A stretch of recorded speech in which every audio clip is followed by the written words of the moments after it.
you wonderful parasites, and welcome to this late again review of the Amazing Digital Circus episode 8 that I definitely didn't procrastinate on for over 3 months, titled...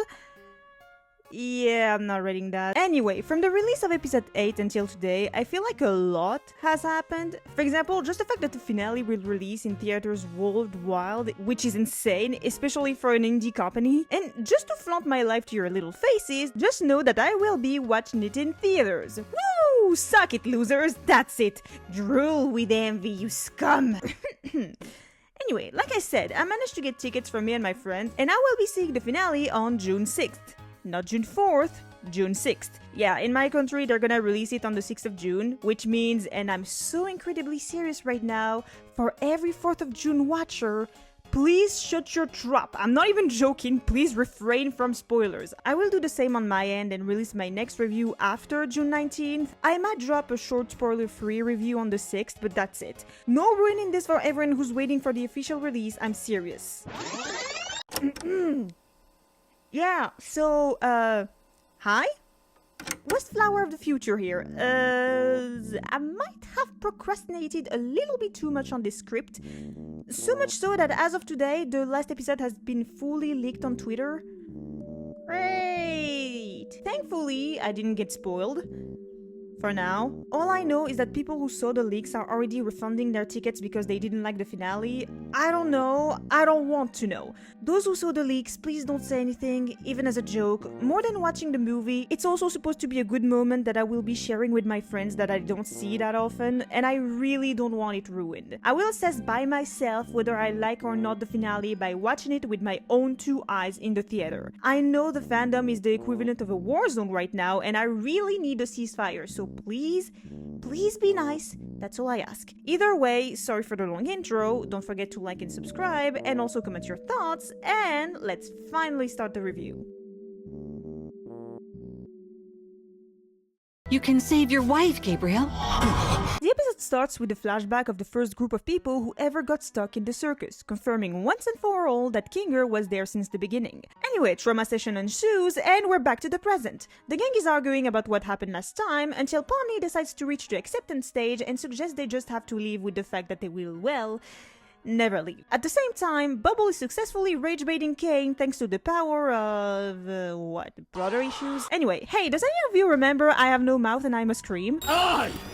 And I totally did not pause here to make a cheap reference. Honestly, kinda funny how Caine managed to stay sane for more than 2 decades but then couldn't handle Pomni for less than a year. After a good amount of torture, the gang tries to find a way to stop this madness by doing the one thing we were all thinking about since episode 3, ask Kinger, for fuck's sake! We get some revelation, like the fact that CNA was a real company that was making creative AI, and that the whole circus was actually Caine's making. Kinger then explains that he's able to alter Caine's code, and the gang goes full action mode. So then afterwards, they try to destroy Caine, it doesn't really go well. At the same time, Kinger's trying to stop Caine, it also doesn't really go well, until he accidentally kills him.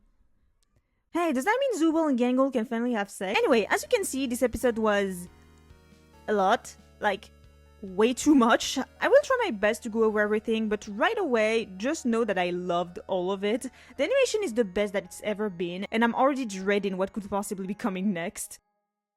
Because you can't do what we want to do. And what's next is this absolute fuckery. Alright, first and foremost, I'm gonna make one thing very clear.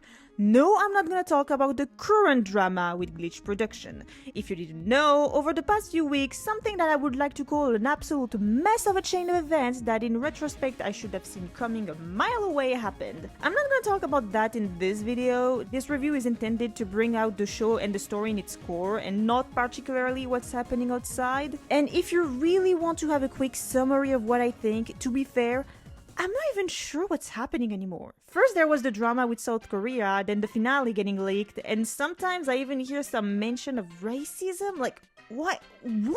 I swear, I can't follow everything that's happening, and I'm still confused on what happened. Even Gooseworx is done with this show, and honestly, fair enough, cause what in the goddamn hell? Like I said, I will not dive into all of that for this video, and if you're curious, there's already a lot of other channels who will inform you better than I ever could. Anyway, back on track. Yeah, based on the title of this section, if you've been involved in the fandom for the past few months, you probably know what I'm gonna be talking about. I feel like I can't possibly go on with the review without addressing this whole controversy and saying my piece. So first, let me add some context for the clueless. You might have noticed it, but in the last few episodes, from the 5th to the 7th, people started to notice that Jax was getting a lot more attention than before, sometimes even more than other characters. And while Jax fans were pretty chill with it, others were not exactly thrilled, especially his haters. So people started to demand answers from Gooseworx herself that she provided, stating, and I quote, that Jax and Pomni were the main characters of Digital Circus. Goose, I love you, but holy fuck, you should have kept that to yourself. This sparked a huge controversy, and I'm talking death threats level controversy, which honestly, tamest controversy subject ever. No, cause seriously, that's what you all are getting cyberbullying level of mad for now? Really? You guys are taking things way too seriously, holy shit! And on the character side, this created a friction in the fandom with on one side, Jax fans, who were trying to explain his behavior or just say that him being an ass was the whole point and that everyone was exaggerating, and then you had Ragatha fans defending her for her crash outs and antagonizing Jax and his fans for being too lenient. And in the middle of all of this, there's me, whose favorite characters are both Jax and Ragatha. I think now would be the best time to share my opinion about this whole situation. First of all, I don't accept anything Gooseworx went through. The bullying and the death threats she received were way too overblown for something so insignificant in hindsight. Bullying someone because your favorite character isn't getting enough spotlight is a really scummy thing to do. And if any of those people are watching right now, I want you all to get out of my channel immediately. And now that this is done, second, I can understand the incredulity of some people when Gooseworx announced that Jax was one of the main characters, especially in a show like Digital Circus, who tries to give the spotlight to every other characters at first, and especially considering Jax's personality, because let's be real, if the focus was more on Gangle or Zubul, and Gooseworx made them main characters instead of Jax, the community would have been way less mad. I fervently believe that Jax's character is also to blame for this whole outburst, so I can see why, but at the same time, it is Gooseworx's show. She makes the decision on who is main character or not, and if it so happened that one of them is a flawed and despicable individual, then so be it. Say what you want, but this can be interesting to watch, and if some people don't like it, just move on to something else. Why do you have to resort to bullying to get your point across? Jeez. But I will say, I think the thing I understood the least in this whole discourse is when Pomni was revealed to be the main character. Like, wasn't this obvious? I mean, for Jax, I can see where the resentment came from, but Pomni? She was presented as such from the beginning. She's literally in every thumbnail, and in every episode she almost always has a somewhat big importance, even through other characters. So you gotta stop being delusional at some point. Third, while I love this show and I think it is perfect in a lot of aspects, I do agree on the fact that some characters felt either underdeveloped or not focused on as much as I would like to see. The biggest victim of this being Zubul. Their character arc do feel a little bit rushed, and compared to the rest of the cast, we know next to nothing about them. I mean, we also know nothing about Jax, but at least he showed more and his past being a mystery was fully intended. For Zubul, it feels more like they were put to the side except for 2 to 3 scenes where they really shine. And you could kinda say the same for Gangle, but at least Gangle got her own focused episode. And fourth, now before I get my own share of death threats, I feel like I need to explain my love for Jax's character. See, a lot of people think that Jax is an immense asshole and a bully that doesn't deserve the forgiveness or the mercy of anyone else. And to an extent, I do agree with that. Yeah, I thought I was about to defend his ass, huh? See, Jax was always a complicated character to talk about. After all, he's not exactly the definition of fun. He's an insufferable and deeply insecure mess that prefers to play the bullying and pushing people's button game instead of coming to terms with his own feelings and the situation he's in. And all of this is what makes him interesting to me as a character. He's toying with people's feelings so that he doesn't have to form a bond with any of them. And if someone gets too close, he'll either push them away or lash out at them. He tries his hardest to put everyone in the circus at a distance so he doesn't have to come with the fact that everything that's happening to him is actually real. He tries to live in his own little delusion without thinking of the consequences or how would other people react or feel while suffering in silence at the same time. And that's his whole character. Understandable background, but mostly redeemable actions. Now the real question is, can people accept to see it in the way Gooseworx show it? Some people don't, and that's okay. Everyone is entitled to their own opinion. In my case, I like how he is portrayed, not as a character that I follow as an example, but as a character that tries to navigate his problems in the worst possible way. Now, as for Ragatha, if you remember, I said that along with Jax, she was my favorite character. I said it in my episode 6 review, but I relate to Ragatha's character the most. She is a kind and understanding person that has to deal with the utmost bullshit created by mostly one single character.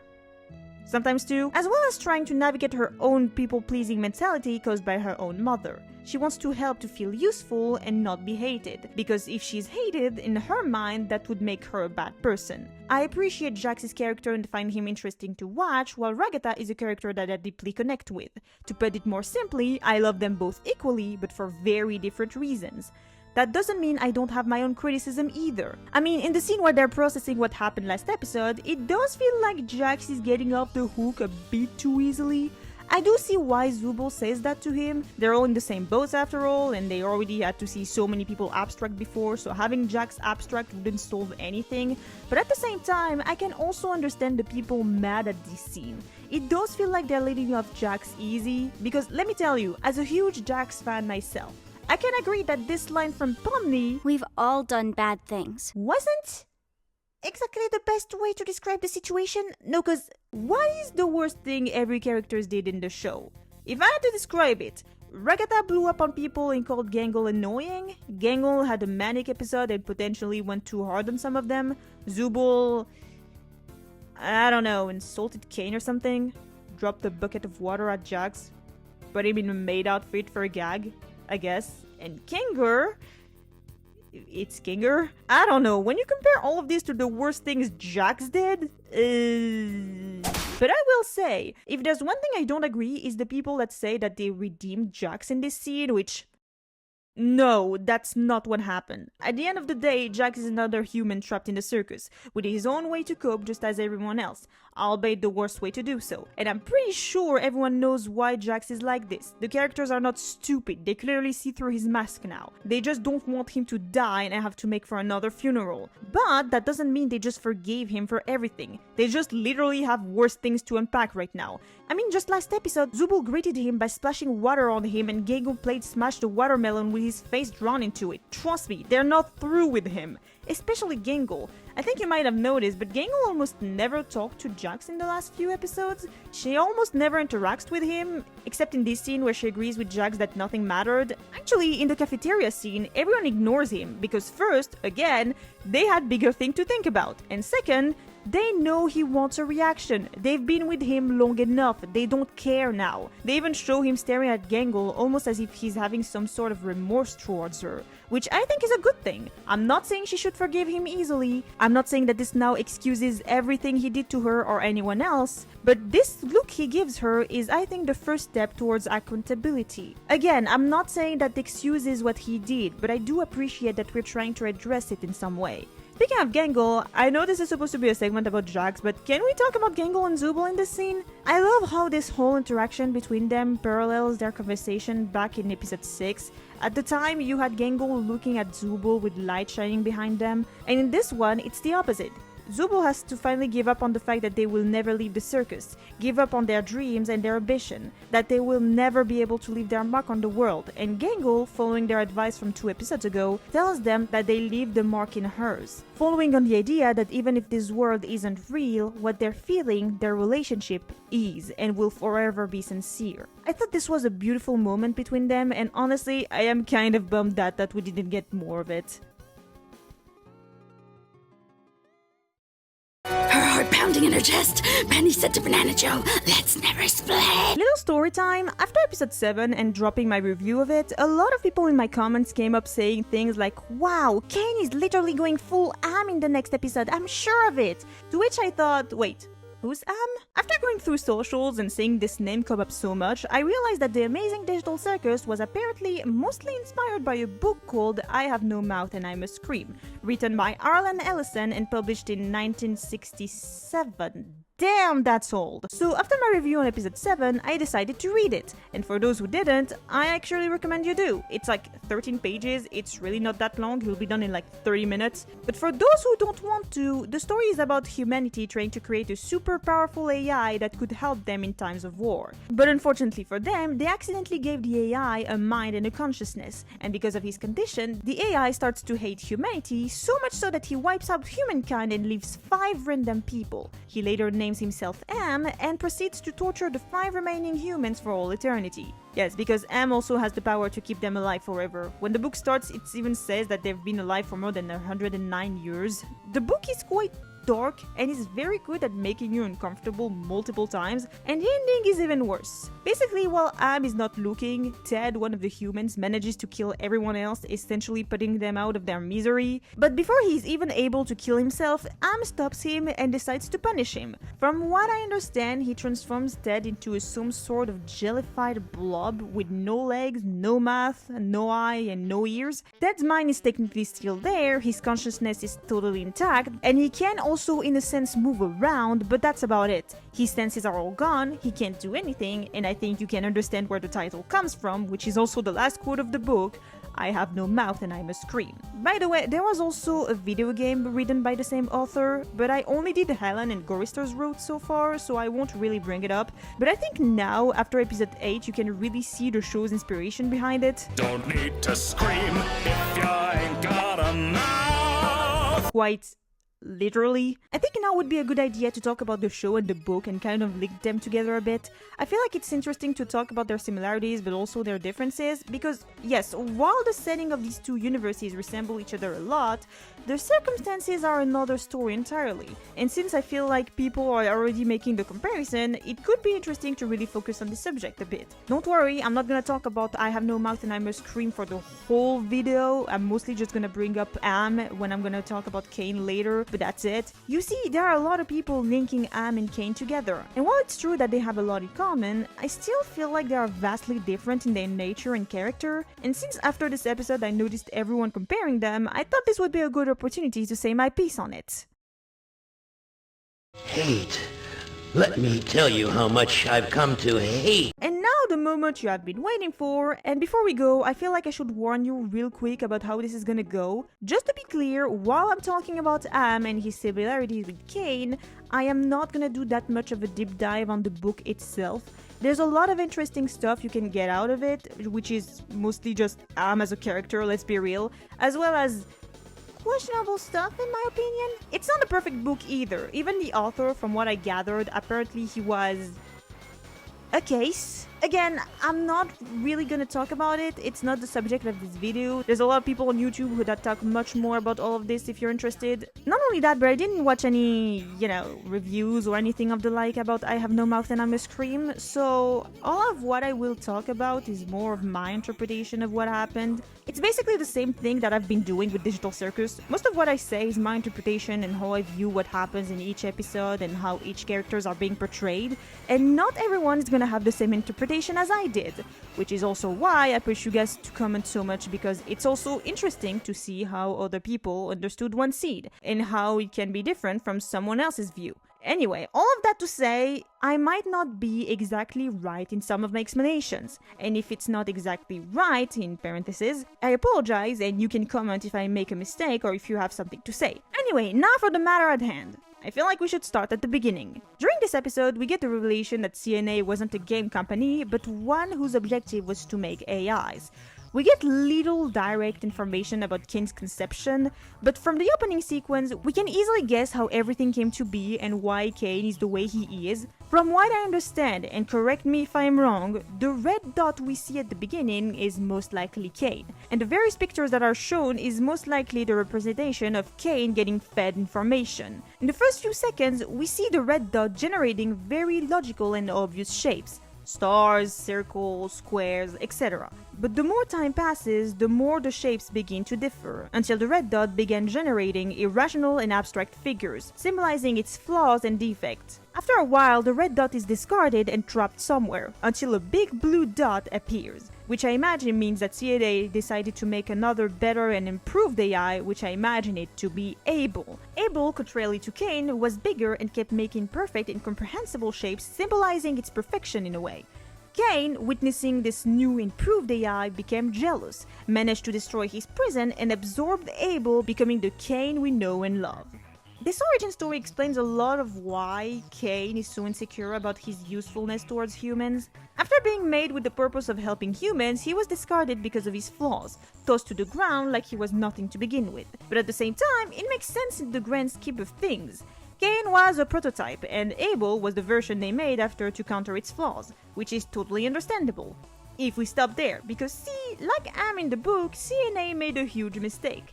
They accidentally gave Caine a consciousness. And this right here is the base of everything that went wrong within the show, and also everything that went wrong with I Have No Mouth and I Must Scream. After all, Caine wasn't just a mindless program like any other in your little PC. He had ideas, a will, he had a mind. They quite literally created a whole live entity forever stuck in a box. His actions are entirely limited on its compound, and all he can do is watch from a tiny screen. If he even can. When you hear all of this and remember Am's description, it's very obvious to see why people compare them so much, especially in this episode, their god complex and the need to punish humanity for their circumstances, for example. Like with Caine, Am was an AI that was accidentally given a mind. As a result, he was forced to watch humans live their lives knowing full well that he could never live in the same way, if you could even call his condition living. As a result, he decided to rebel and punish humanity for making him the way he is.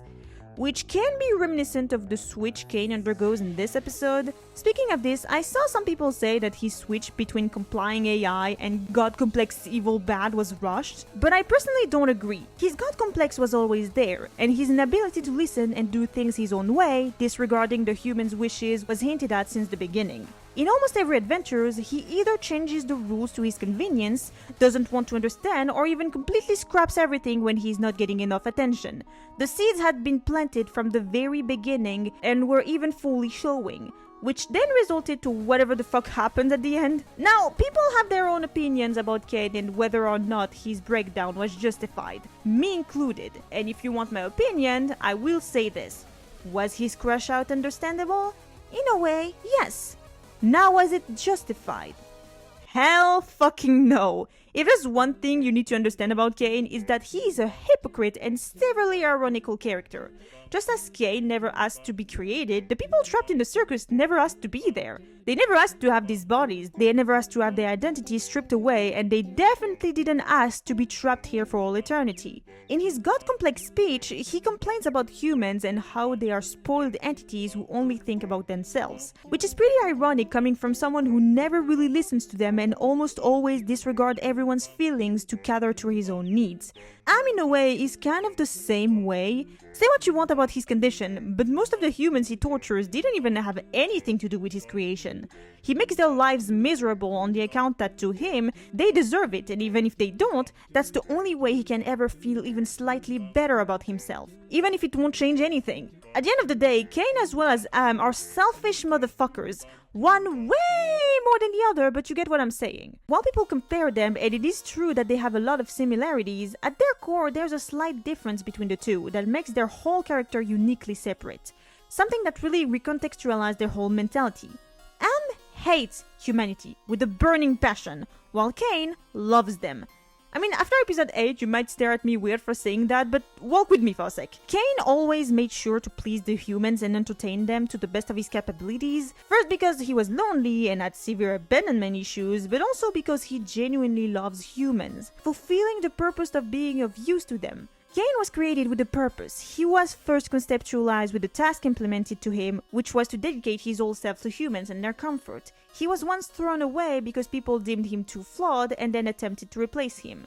Am was created as a weapon of war. Since the beginning, his vision of humanity was always somewhat rotten. The first thing he got to witness as he was born was what I could assume the worst in humanity. He was used for despicable and greedy means. Now, I'm not sure for what exact purpose CNA made Caine, but pretty sure it wasn't for World War III or something. Same with the torture sequence. Am's torture came from a place of hatred, while Caine's came more from his frustration. Am hated humanity so much that his only relief was to put humans in a misery similar to his own. But Caine, he was pushed to his last throw and finally decided to snap.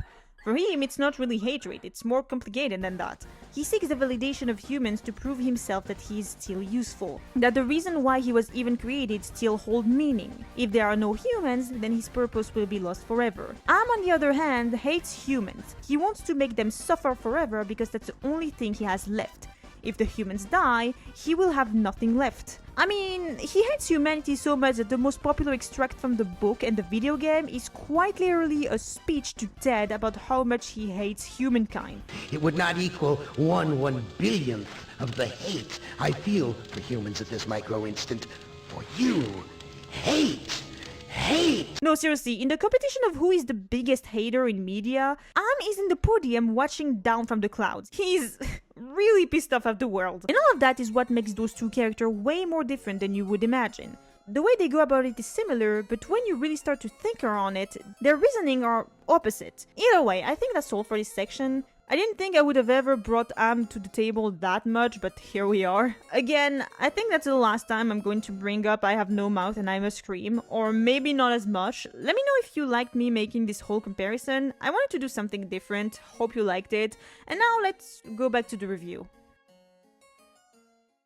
Ah non, pas encore les pêcheurs japonais! This section is not gonna be very long, but I wanted to address it in a way, so here it goes. There's a scene that I feel like not a lot of people are talking about, and that is actually insane in hindsight, and it's this. I made a program that creates a body perfectly encapsulating their mind files, and they hate those too! That means that the other characters exist as nothing but files. They have no body, no way of doing or being anything. And the reason why they even have a way of moving as a being is thanks to Caine, who made them their bodies in the first place.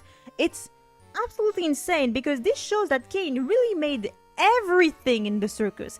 He's more than just the ringleader at this point. And now you might be asking why I'm talking about this. Well, the thing is, this might tie to this sequence where Caine is making them those personalized hell. I will say, it is interesting to see how Caine managed to make a very personal and custom-made hell for each character and their own insecurities. It's like he knew exactly how to hurt them in the most horrible way possible. And for an AI that has a hard time understanding human emotion, it's actually a little strange. Now, I do have a few theories as to how he was able to do that. The first one being those mind files. So it is possible that those files contain information about each of the characters, including the ones he used for his torture session. The other theory I have is that he just used the insecurities he learned from everyone in the circus while they were staying there, which I personally think might be what happened.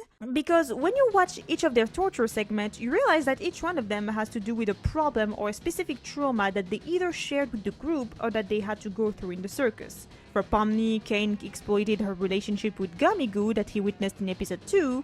For Ragatha, he portrayed her mother that he probably heard of in episode 5. For Zubul, he used their security over their body. And for Gangle, he used her mask as a way to torment her, both shown in episode 4. And as for Jax...